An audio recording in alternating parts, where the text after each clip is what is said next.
Hey everybody, Eric Schreiber here. Week 5, discussion 1, and we're talking about observational methods. And my dog is going crazy in the background, so I apologize. But I really like this one because I related a lot to how we do our onboarding process and our interview process in terms of who we select as trainers for our facilities. So if we go through each one, right? So the complete participant, or really, let me back that up a little bit.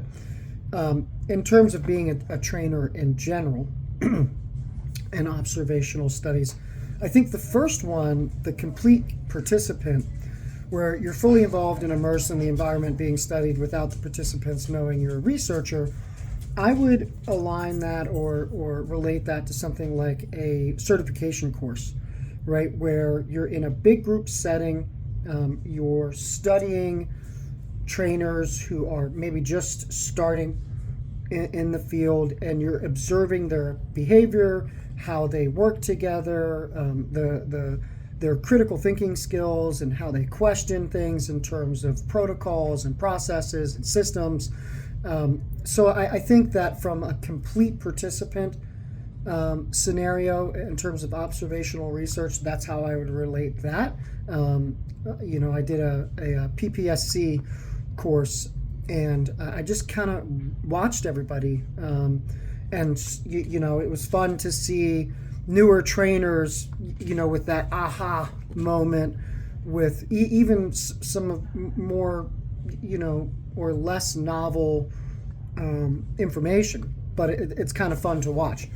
The participant as observer, you're a known researcher who actively participates in the group or activity. I would relate this to my position as an educational director at the NSFTA and doing group activities. And while I'm observing, I'm also participating, maybe making suggestions if we have an exercise protocol or a case study that we're studying, and I make suggestions, and I go around to the groups and maybe interject my opinion or make suggestions. So I think that's the participant as observer. The observer as participant, again, I think that is closely related to participant as observer.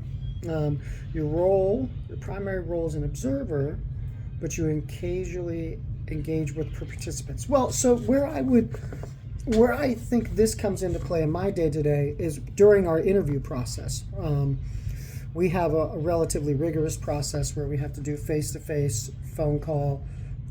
There's a programming case study that they have to do. There's an exercise science test that they have to do. And of course, we can teach anything, but we want to know what their baseline is. And then they do go through practicals.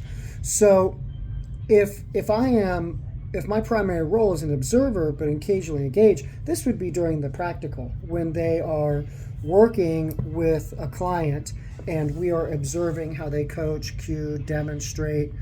We have a system that we use: describe, demonstrate, coach, and cue, and we see how they engage with the clients. And then maybe if there's something that we see that maybe is, I don't want to say necessarily unsafe, but something that can be optimized, we might step in occasionally and make suggestions.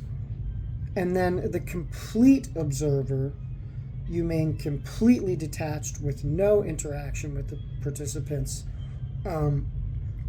I would say that I would do this if I were to go to a different gym and get on a treadmill and just people watch the trainers, watch how they interact with people. Of course, they're having no knowledge that I'm observing them.